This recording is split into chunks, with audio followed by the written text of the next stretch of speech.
This is the vegan deviled egg tutorial. These are the ingredients that you will need to complete this recipe.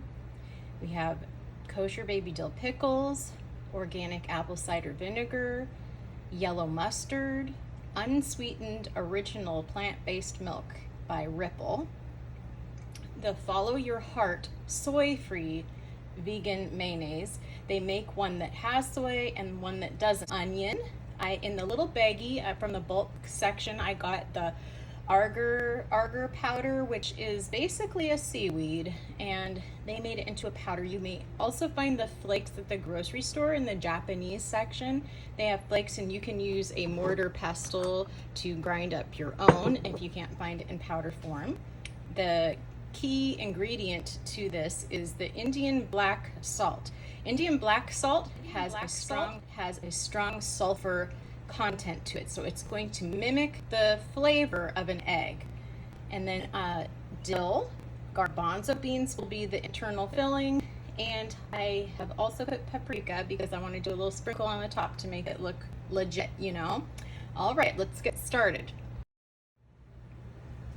Here's the BPA-free chocolate mold, or it's a food mold. It's food grade, and it's very flexible.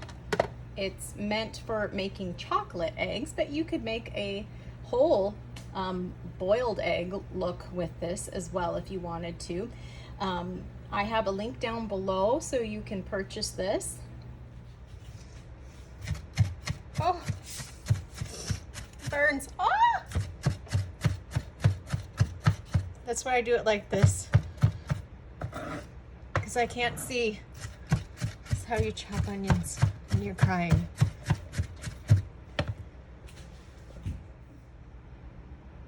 Here's the chickpea strain. So what you'll notice is that there's these little shells on the outside. If you can get rid of those, do it, because I think that those cause people indigestion. I'll just leave it at that. And then over here I've got what I made my own double boiler. I put water in the first one and then the second pan inside, and that's what I'm gonna cook, make it. You have to heat it to make it. I just wanted to point out how many of those little peels came off. That would have been on all of these. I just took a few extra minutes to do that because I think you get a better outcome. The first thing I do is start boiling the water, and then I'm going to make the insides right now. So I put the whole can of chickpea in there. I rinsed them a second time after I peeled them. And then we're going to do 2.5 tablespoons of this mustard. You can always add more of whatever you want, because this is how this kind of cooking has the way that they like deviled eggs and things like that. This is just your guide, and I'm not a perfect measurer because I'm just not. Okay, so we're gonna add this Indian black salt, 1/3 of a thing. I know this says 1/2, but I don't want to dirty two things, so I'm going to use my skills here to. That looks good enough, something like that. You can always add more, but you can't take it away. So, and then we're gonna do the dill. That looks good. Have that there. Then a tablespoon of the vinegar.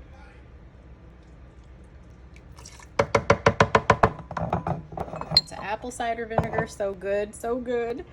And then I did more onion. I always cut more because I like to do things to taste. So about 2 tablespoons, maybe 1/4 of an onion. The green onion, I'm going to add just a little bit of that, and I'll probably do a little sprinkle on the top at the end.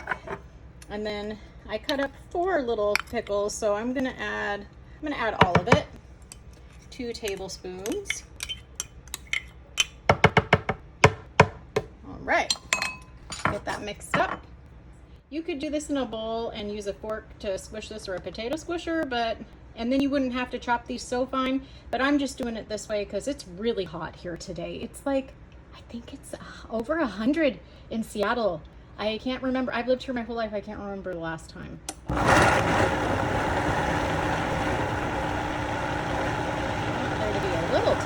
here. See, I didn't even mix it all the way because I want there to be, well, when I opened the cap, I immediately got the woof of that sulfur smell. So it definitely smells like eggs. Started boiling the water, so now I'm gonna add the ripple. It's the original unsweetened one. Don't get the sweetened one and don't get the vanilla flavor. So I do 2 cups.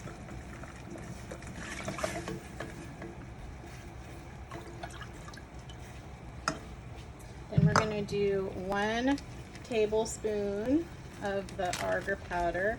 That's how it's spelled, A-G-A-R. It's a seaweed. In the Japanese section of the grocery store, you might see flakes. This has already been ground in the bulk section. If you have bulk food section, just add that. And then we're going to do 1/2 of a tablespoon of the sulfur.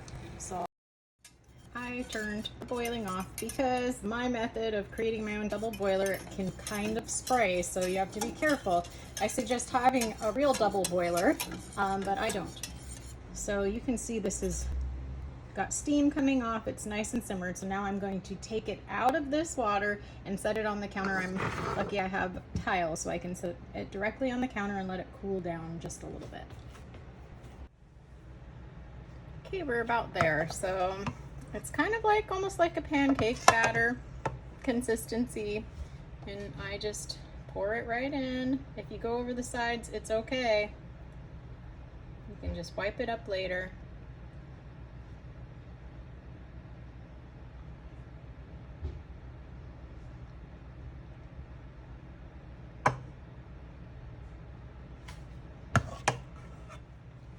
All right, here we are. A little bit messy, but that's okay. It's going right in the fridge to gel up. Here's the Follow Your Heart soy-free mayonnaise. I'm gonna put 1/4. I didn't put it in the Vitamix with the chickpeas because I didn't know how it was gonna do. You know, mayonnaise, I know it doesn't actually have egg in it, but if you over whip stuff, sometimes it changes its texture. So I thought I would just hand mix these together. All right, they have chilled, and as you can see, they want to come out now. Whoa, and they look like an egg, right?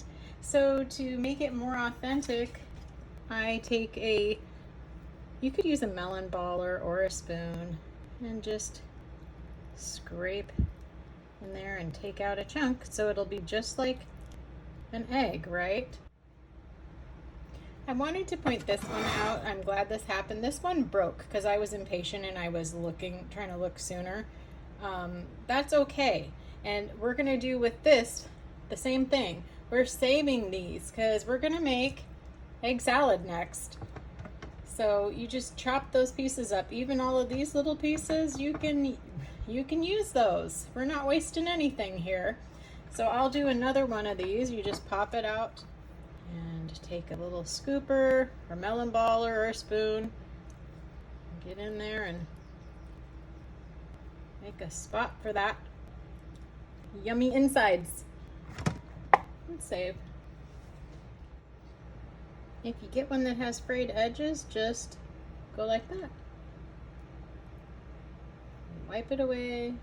Save it. I wasn't paying attention, so cup it when you're doing it and be very careful when you're, but this I guess makes it more authentic, right? Because that's what people do when they're making deviled eggs. Sometimes a few of them break a little. That just is part of it. And then that looks a little inauthentic, so let's just get rid of that. Well, now I'm just going to do a little dust on here with some paprika. Let's see, hopefully I don't get all crazy with this. Just a little, ooh, hello. And I don't have an egg dish. Oops, that one got a lot. Hopefully that person likes paprika. Well, anyway, I'm not a professional chef, but this is what I came up with. Some deviled eggs. They taste good. Even my mom liked them, and she's going to be 77 soon. And my mom would say if she didn't like them, and she definitely would tell me. I made a vegan egg. It's a deviled egg I'm going to give it to you to try. You can give me your honest opinion about it. There's no egg in it. No egg. Show it to the camera. An egg. It looks like an egg. It does. Does it feel like an egg? Yes.